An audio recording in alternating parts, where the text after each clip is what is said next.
Welcome student, SM online class में आपका स्वागत है। और आज बात करेंगे इस वीडियो में हम ज्योग्राफी की बात करेंगे क्लास 12th के लिए।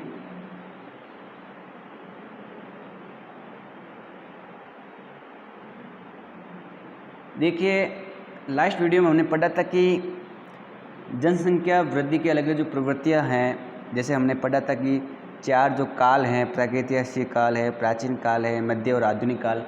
इन कालों में किस प्रकार से संसार की जनसंख्या में वृद्धि हुई है, उनकी हमने तथ्य के साथ में बात की थी। अब हमें पढ़ना है कि जनसंख्या वृद्धि क्यों हुई है, जनसंख्या वृद्धि क्यों हुई है, उसके कारण पढ़ने हैं। तो आज हमारी टॉपिक हैं और महत्वपूर्ण और सबसे मोस्ट इस पार्ट का अपन कह सकते हैं जो क्वेश्चन बन सकता है कि जनसंख्या वृद्धि के प्रमुख कारणों को लिखिए। एक ऐसा क्वेश्चन एग्जाम में अक्सर बनता है, तो ध्यान रखना है कि ये जो पढ़ रहे हैं बड़ा मोस्ट क्वेश्चन है। और जो हमारी हेडिंग होगी वो होगी जनसंख्या वृद्धि के कारण, जनसंख्या वृद्धि के कारण, रीजन ऑफ पॉपुलेशन ग्रोथ। ठीक है, रीजन ऑफ पॉपुलेशन ग्रोथ, ये हेडिंग है हमारी। अब समझना है कि जनसंख्या वृद्धि के कौन कौन से कारक हैं और उन कारणों को अपने एक एक चीज़ माध्यम से समझेंगे। हमने जब प्रवृत्तियाँ पढ़ी हैं तो हमें पता लगा है कि सभी जगह पर एक जैसी जनसंख्या वृद्धि बिल्कुल नहीं हुई है। अलग अलग महाद्वीपों में अलग अलग जनसंख्या वृद्धि हुई है और पृथ्वी पर मानवीय अस्तित्व के लगभग 99% जो है 99% काल में जनसंख्या अत्यंत कम हुई है और कहीं तेज़ी से बढ़ी है तो कहीं धीमे से जनसंख्या वृद्धि हुई है। तो हम इन कारणों को पढ़ते हैं। तो सबसे पहले अपने कारण पढ़ेंगे, वो है मृत्यु दर में गिरावट। मृत्यु दर में गिरावट एक जनसंख्या वृद्धि का कारण है। समझेंगे किस प्रकार से। तो मृत्यु दर में गिरावट। अब देखो, विश्व में जनसंख्या वृद्धि का जो सबसे बढ़िया और सबसे सर्वाधिक कारणों में से कारण देखें तो वो है मृत्यु दर में गिरावट। क्योंकि मृत्यु दर में नियंत्रण हो गया है। पहले लोग बीमारियों से ज़्यादा मरते थे, महामारियों से ज़्यादा मरते थे। उस समय कोई हॉस्पिटल की या चिकित्सा की सुविधाओं की, स्वास्थ्य संबंधित कोई सी प्रकार की कोई दवाइयाँ नहीं थी, सुविधाएं नहीं थी, तो लोग बीमार होते तुरंत मर जाते थे। मतलब क्या हुआ कि लगभग आज से 50 साल पहले, कितने, लगभग 50 साल पहले अगर हम देखें तो इतनी कोई हॉस्पिटल की सुविधा नहीं थी, चिकित्सा की सुविधाएं नहीं थी, स्वास्थ्य संबंधित किसी प्रकार की कोई प्रबंधन या सुविधाएं नहीं थी। लोगों को बीमारी हुई है, कोई रोग हुआ है तो वो मर जाते थे, उनको कोई दवा या टैबलेट नहीं मिलती, दवा नहीं मिलती, तो वो जनसंख्या उस समय इतनी नहीं बढ़ती और मृत्यु दर बढ़िया था, तो वो लोग मरते जाते थे, बढ़ते जाते थे, तो एक वृद्धि नहीं हुई। लेकिन लास्ट 50 वर्षों के बाद में इतनी सुविधाएं हुई हॉस्पिटल में, इतनी चिकित्सा स्वास्थ्य संबंधित बातें आने लग गई, सुविधाएं होती जा रही हैं कि अब व्यक्तियों के मरने का कोई सवाल ही नहीं। कोई व्यक्ति बीमार है, आज से 50 साल पहले मर जाता, अब मर नहीं रहा है, टाइम पर उसको टैबलेट मिल जाती है, हॉस्पिटल चला जाता है ना। तो ये एक कारण है कि जब लोग कम मरेंगे तो जनसंख्या क्या होगी, बढ़ेगी।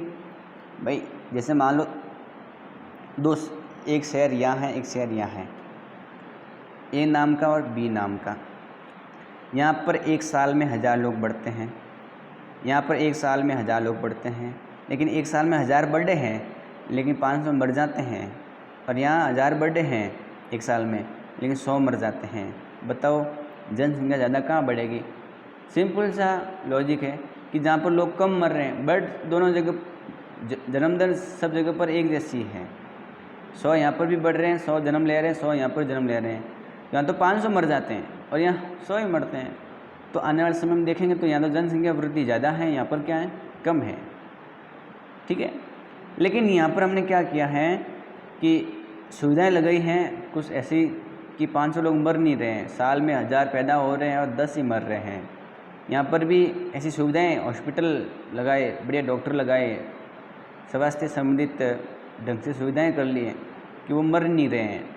1000 पैदा होते हैं, 10 ही मर रहे हैं, तो मर कम रहे हैं, लोग बढ़ रहे हैं, पैदा ज़्यादा हो रहे हैं। तो श्योर है कि आने वाले समय में बहुत ज़्यादा भयंकर रूप से जनसंख्या वृद्धि यहाँ दिखाई देगी। सिंपल सा लॉजिक है कि जब लोग कम मरेंगे, मृत्यु दर में, मरने की जो दर है उसमें गिरावट आएगी तो जनसंख्या बढ़ेगी। ये ध्यान रखना है आपको। पहला कारण तो बिल्कुल सिंपल है, समझ में आ गया होगा। दूसरा कारण और महत्वपूर्ण कारण, दूसरा कारण है खाद्य आपूर्ति या खाद्य पदार्थों की निश्चित आपूर्ति। खाद्य पदार्थों की निश्चित आपूर्ति। बात को समझना है, लॉजिक को समझना है कि किस प्रकार खाद्य पदार्थों की समय समय पर आपूर्ति होगी, फिक्स आपूर्ति होगी तो जनसंख्या कैसे बढ़ेगी। क्या कारण है, ये ऐसा क्या वजह है कि जनसंख्या इसमें बढ़ती है। सुनो, जैसे अगर हम प्राचीन समय में देखें तो लोगों को समय पर खाना नहीं मिलता था, समय पर खाने की आपूर्ति नहीं होती थी, तो लोग भूखे से, बीमारियों से, टाइम पर खाना नहीं मिलेगा तो भूखे से, बीमारी से वो मर जाएंगे, तो एक जनसंख्या वृद्धि नहीं होती। लेकिन अब क्या हो रहा है कि अब लोगों को समय पर और नियमित रूप से खाना मिल रहा है, खाने वाले जो पदार्थ हैं, खाद्य जो पदार्थ हैं वो बढ़ रहे हैं, वो समय पर उनको मिल रही हैं, तो लोग कैसे मरेंगे। ठीक है, जैसे मान लो यहाँ पर शहर है, एक शहर यहाँ है, यहाँ पर 1000 लोग रहते हैं और यहाँ रहते हैं। यहाँ पर जो खाना आता है, जितना भी खाना बनता है, यहाँ पर फसल होती है, वो सब समय समय पर इनको मिलता है और आराम से, कोई दिक्कत नहीं है, जी रहे हैं। यहाँ पर क्या है कि इनको खाना मिल नहीं रहा है, यहाँ पर फसल होती नहीं है, ख़राब हो जाती है, टाइम पर इनको भोजन नहीं मिल रहा है, बीमार पड़ रहे हैं, रोग हो रहे हैं, तो श्योर है कि ये लोग कम हो जाएंगे और जनसंख्या यहाँ पर नहीं बढ़ेगी और यहाँ बढ़ेगी। ठीक है, तो आपको ध्यान रखना है कि जब संसार में खाद्य आपूर्ति के समय पर खाद्य पदार्थों की आपूर्ति होगी तो जनसंख्या वृद्धि होगी। अब खाद्य पदार्थों की समय समय पर आपूर्ति क्यों हो रही है, इसके पीछे भी क्या है कारण है, और वो कारण हमको समझना है। अगर हम कारण को समझें तो वर्तमान समय में जो खेती है वो गहन खेती हो रही है। कृषि जो लोग हैं वो समय पर व्यवस्थित यंत्रों का प्रयोग करके क्या कर रहे हैं, खेती कर रहे हैं। तो वर्तमान समय में यांत्रिक कृषि हो रही है, मशीनों के माध्यम से खेती हो रही है, और उसमें सिंचाई की सुविधा होने के बाद में कृषि में उत्पादन की दर बढ़ रही है।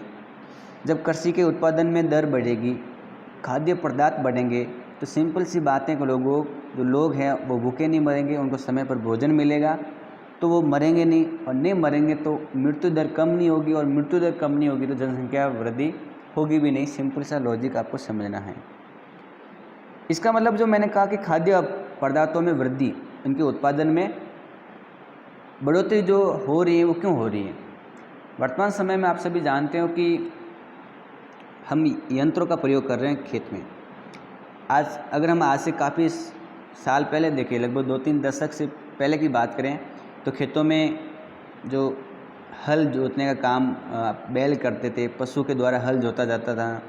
ठीक है, एक व्यक्ति ज़्यादा खेत पर हल नहीं जोत पाता था, बैलों की कमी थी, या टाइम लग जाता, जब तो टाइम लगता है उस समय तक मानसून चला जाता था, तो वो ज़्यादा खेती नहीं कर पाता। ठीक है, इसके अलावा उन्नत प्रकार के बीज नहीं थे। वर्तमान समय में तो उन्नत प्रकार के बीज हो गए हैं, तो वो भी पुराने समय में उन्नत प्रकार के बीज नहीं होते थे, तो खेती के उत्पादन में वृद्धि नहीं होती थी। इसके अलावा प्राचीन समय में सिंचाई के सही ढंग से व्यवस्थित साधन नहीं थे, तो खेतों को समय पर पानी नहीं मिलता था फसल को, तो सिंपल सी बात है कि फसल कम होगी। लेकिन वर्तमान समय में सारी सुविधाएं हो गई, समय पर आराम से खेत को जोत सकते हैं, बारिश नहीं हो तो सिंचाई की सुविधाएं हैं, उन्नत प्रकार के क्या हैं बीज हैं, उन बीजों पर अगर कोई कीट लग जाएं, अगर उन बीजों पर या उन फसलों पर किसी प्रकार का अगर कोई हानि हो जाए कीट लगने वाली, तो आज हम उसके अंदर हम क्या कर सकते हैं, रासायनिक पदार्थों का प्रयोग कर सकते हैं, कीटनाशक का प्रयोग करके हम फसल को कीटों से बचा सकते हैं। तो वो भी तो फसल बढ़ने का एक कारण है। इसका मतलब क्या हुआ कि जब खाद्य पदार्थों की आपूर्ति समय पर होगी, लोगों को समय पर खाना मिलेगा, तो जनसंख्या वृद्धि होगी, किसी को किसी प्रकार की समस्या नहीं होगी। तो ये भी ध्यान रखना है कि वर्तमान समय में जनसंख्या जो वृद्धि है उसके पीछे जो कारण है वो खाद्य आपूर्ति की बात आती है। ये बात आपको ध्यान में रखनी है।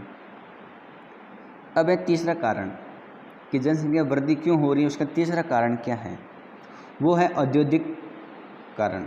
तो औद्योगिक विकास, कौन सा विकास? औद्योगिक विकास। इसका मतलब क्या होता है कि वर्तमान समय में उद्योग बढ़ रहे हैं और औद्योगिक क्रांति बढ़ रही है, जिससे क्या हो रहा है, जिससे खनन ऊर्जा का प्रयोग हो रहा है।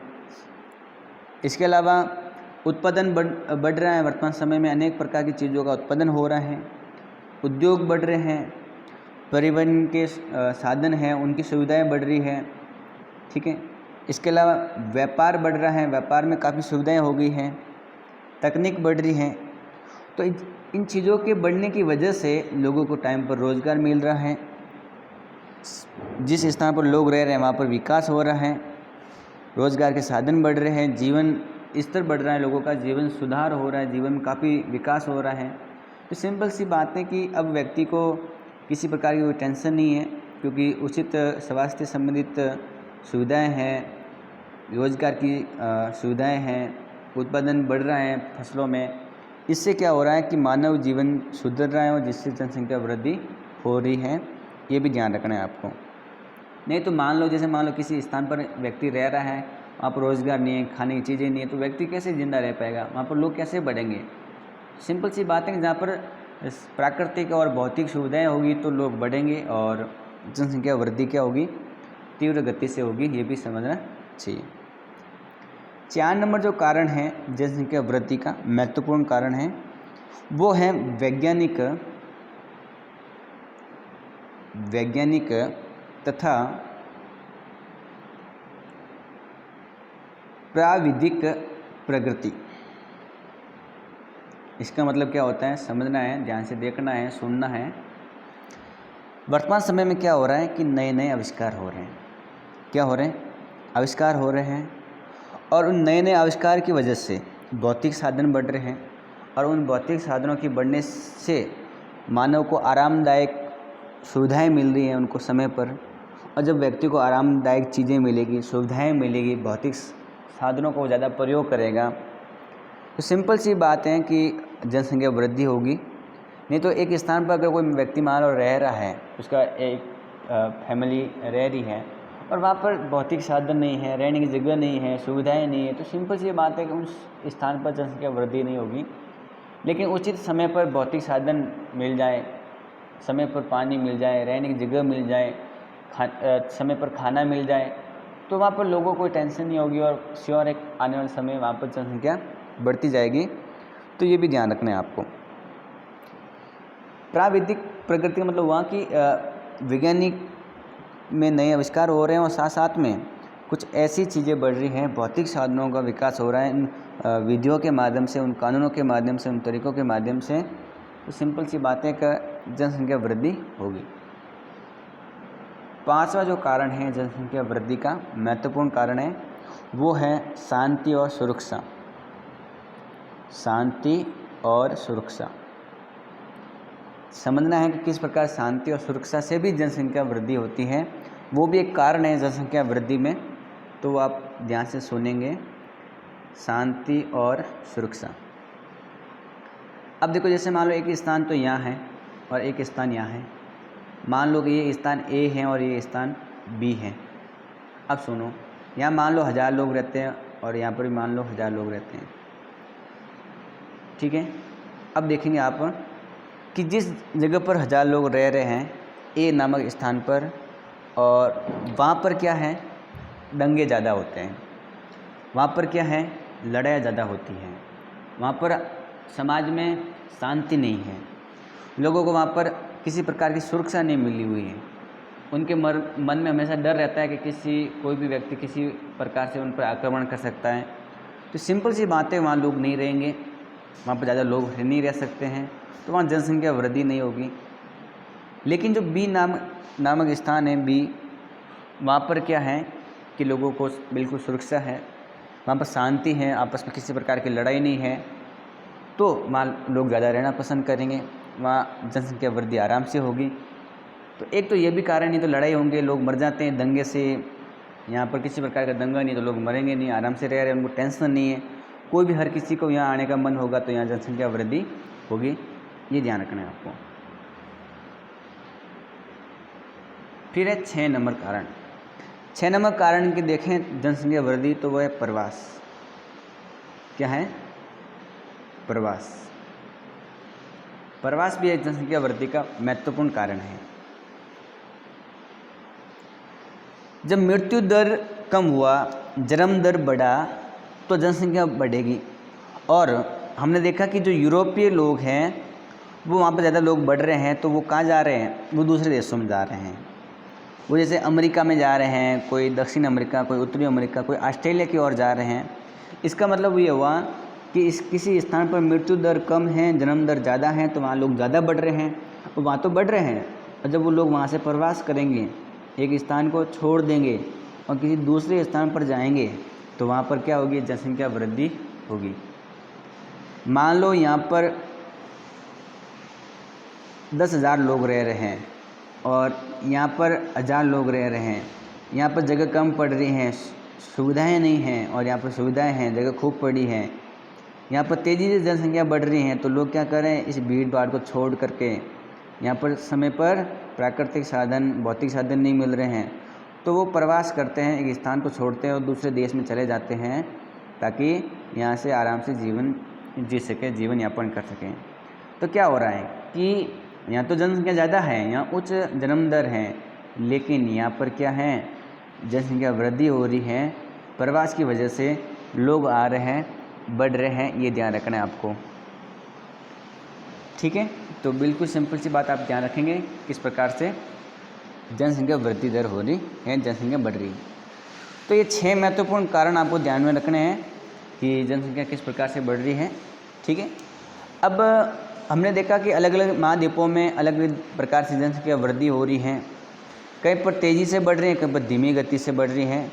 तो उनकी विशेषता देख लेते हैं, किस प्रकार से कौन कौन से महाद्वीपों में किस तेज़ी से बढ़ रही हैं, उनका क्या लेवल है, वो बात कर लेते हैं।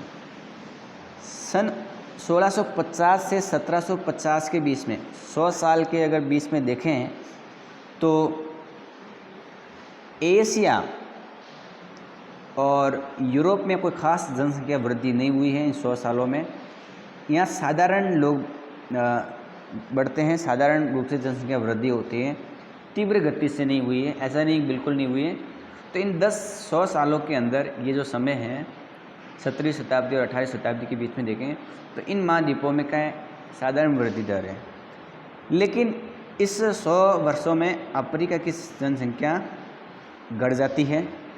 ठीक है, और यहाँ अगर देखें इस समय, तो जो अमेरिका है, उत्तरी अमेरिका हो या दक्षिण अमेरिका, यहाँ तो बहुत कम लोग थे इस समय। तो ये टेंशन आपको नहीं करनी है किस प्रकार से लोग बढ़ रहे हैं, आपको तो बस इतना ध्यान रखना है कि किस तरीके से बढ़ रहे हैं। क्योंकि अब आपको आपके एग्ज़ाम में तो यही है, कारण पूछेंगे और ये प्रकार पूछ सकते हैं कि 16वीं शताब्दी से या 17वीं शताब्दी के बाद में वर्तमान समय में जनसंख्या का वितरण किस प्रकार का है, या किस प्रकार से जनसंख्या कहाँ महाद्वीपों में बढ़ रही है। तो 100 सालों की बात कर ली कि एशिया में साधारण जनसंख्या वृद्धि होती है, अफ्रीका में घटती है और अमेरिका में बिल्कुल कम है। फिर 1750 से 1900, ये लगभग 150 वर्ष की बात करें, इनके बीच में क्या हुआ पूरे संसार में। तो अगर इस दौर में देखें तो जितने भी महाद्वीप हैं, सभी महाद्वीप हैं, उसमें क्या है? जनसंख्या वृद्धि होती है। इस काल में लगभग सभी महाद्वीपों में जनसंख्या वृद्धि होती है, ये ध्यान रखना है। यहाँ नहीं, यहाँ तो सब में नहीं, यहाँ पर सभी महाद्वीपों में क्या होती है? जनसंख्या वृद्धि होती है, ये ध्यान रखना है आपको। परंतु परंतु ज़्यादा कहाँ बढ़ते हैं, तो आप ध्यान रखेंगे सबसे ज़्यादा इस काल में एशिया में लोग बढ़ते हैं ज़्यादा, यूरोप में भी तीव्र गति से लोग बढ़ते हैं, उत्तरी अमेरिका है वहाँ पर ज़्यादा लोग बढ़ते हैं। इन तीन महाद्वीपों की बात करें तो यहाँ पर ज़्यादा लोग बढ़ते हैं। फिर 1900 के बाद में अगर देखें और 20वीं शताब्दी की बात करें तो इसमें जनसंख्या जो वृद्धि है वो तीव्र गति की होती है, बड़ी तेज़ी से जनसंख्या वृद्धि होती है। और सबसे ज़्यादा जो तीव्र गति से होती हैं वो एक तो उत्तरी अमेरिका में दिखाई देती हैं और एक है एशिया में। कहाँ? एशिया में। तो 1900 के बाद में जो 20वीं शताब्दी है अगर उसकी बात करें तो बड़ी जनसंख्या वृद्धि दर दिखाई देती है, उत्तरी अमेरिका हो या एशिया हो, ये ध्यान रखना है आपको। पिछले 80 सालों में अगर हम देखें तो एशिया में जनसंख्या दुगनी हो गई है, इतनी तेज़ी से बढ़ रही है, और अमेरिका में 4 गुनी हो गई है, जबकि जनसंख्या अगर यूरोप में देखें तो थोड़ी कम होती जा रही है। इसका मतलब प्रवास का यहाँ प्रभाव हमको नज़र आ रहा है। अगर हम कुछ पिछले जनसंख्या वृद्धि पिछले सब महाद्वीपों को एक समान नहीं है, सभी के अंदर तो जानते हो, समस्त संसार की जनसंख्या 3 शताब्दियों में लगभग 7 गुनी बढ़ गई है पूरे संसार की, पिछले 3 शताब्दी 300 साल के अंदर। और एशिया और यूरोप में 3 शताब्दी पूर्व संसार की लगभग 3/4 जनसंख्या निवास करती थी। अब वो अभी भी देखिए संसार की तो यहाँ पर 3/4 जनसंख्या निवास करती है, तो यहाँ तो वृद्धि दर लगभग समान सा रहा है। परंतु उत्तरी और दक्षिण अमेरिका में बहुत ज़्यादा वृद्धि हुई है। कहाँ पर? उत्तरी और दक्षिण अमेरिका में पिछले 3 शताब्दियों में देखें तो यहाँ पर जनसंख्या 366 गुनी बढ़ी है, काफ़ी गुना। और दक्षिण अमेरिका में तो, उत्तरी अमेरिका में तो इतनी बड़ी है, उत्तरी अमेरिका में कितनी 3 शताब्दियों में 366 गुना बढ़ी है, जबकि दक्षिण अमेरिका में 14 गुनी जनसंख्या बढ़ी है। और सबसे कम जो वृद्धि है वो अफ्रीका में हुई है, ठीक है, केवल 3 गुनी हुई है पिछले 3 शताब्दियों में। तो पिछले 3 शताब्दियों की बात करें तो अफ्रीका में 3 गुनी बढ़ी है, दक्षिण अमेरिका में 14 गुनी और उत्तरी अमेरिका में 366 गुनी बढ़ी हुई है। इतनी गुना जनसंख्या बढ़ गई पिछले 3 शताब्दियों में। अब हमने जनसंख्या वृद्धि के कारण पढ़ लिए, हमने ये भी पढ़ लिया कहाँ पर कितनी जनसंख्या बढ़ रही है, किस लेवल से कितने गुना बढ़ रही है। अब समस्या क्या है, व्हाट इज़ प्रॉब्लम, क्या प्रॉब्लम है। अगर हम प्रॉब्लम की बात करें, समस्या की बात करें कि जनसंख्या वृद्धि की क्या समस्या है, लोग बढ़ेंगे तो क्या क्या प्रॉब्लम उत्पन्न होगी वो समझना है। तो एक एक प्रॉब्लम की बात करते हैं, एक एक समस्या की बात करेंगे। सिंपल सी बात है कि जैसे जनसंख्या बढ़ेगी समस्या तो होगी, लोग बढ़ेंगे तो समस्या पैदा तो होगी, सिंपल सी बात है। और आज वर्तमान समय में देखें तो लगभग सारे देश जहाँ पर ज़्यादा लोग हैं, जहाँ विकसित लोग हैं, वो टेंशन में हैं कि ज़्यादा लोग बढ़ रहे हैं, कैसे सुविधाएं कर पाएंगे, कहाँ पर लोग रहेंगे, तो टेंशन हो रही है और उसकी कुछ उपाय भी करेंगे। लेकिन अब पढ़ेंगे समस्या कौन कौन सी हैं। पहला है कि अत्यंत तीव्र और भयावह जो वृद्धि हो रही है, तो क्या हो रहा है इससे कि जो जनसंख्या वृद्धि बढ़ेगी, लोग बढ़ेंगे, और अगर हम उस दर को देखें तो आप सभी जानते हो कि इतनी तेज़ी से जनसंख्या वृद्धि होगी तो आने वाले समय में कितनी वृद्धि हो सकती है। यदि हम इस वृद्धि दर को निकालें तो 2040 तक ऐसा अनुमान लगाया जाता है कि संसार की जनसंख्या 1400 करोड़ हो जाएगी। अनुमान लगाया जाता है कि जनसंख्या इतनी तेज़ी से बढ़ रही है कि 2040 तक ये जो जनसंख्या है वो 1400 करोड़ हो जाएगी, एक अनुमान के रूप में देखा जाता है। ये बात आपको ध्यान में रखनी है। और दूसरी बात ये ध्यान में रखनी है कि जब जनसंख्या बढ़ेंगी, और हमें ये पता है कि धरती में जितने संसाधन हैं वो क्या हैं, फिक्स हैं, सीमित हैं। लोग बढ़ रहे हैं, संसाधन क्या हैं, सीमित हैं, ज़्यादा बढ़ थोड़ा रहे। तो जो प्राकृतिक संसाधन हैं वो जो हम लोगों के लिए यूज़ करते हैं उनकी मात्रा निश्चित है, लेकिन लोग बढ़ रहे हैं तो सबका भरण पोषण नहीं हो पाएगा। तो इससे प्राकृतिक संसाधनों में कमी आ रही है, लोगों में वृद्धि हो रही है, तो सीमित संसाधनों वाली प्रॉब्लम भी उत्पन्न हो रही है। तो ये बात ध्यान में रखनी है। और आज के लिए इस वीडियो में इतना ही, बाकी बात करेंगे हम अगले वीडियो में। वीडियो को लाइक करें, चैनल को सब्सक्राइब करें और वीडियो को शेयर भी ज़रूर करें।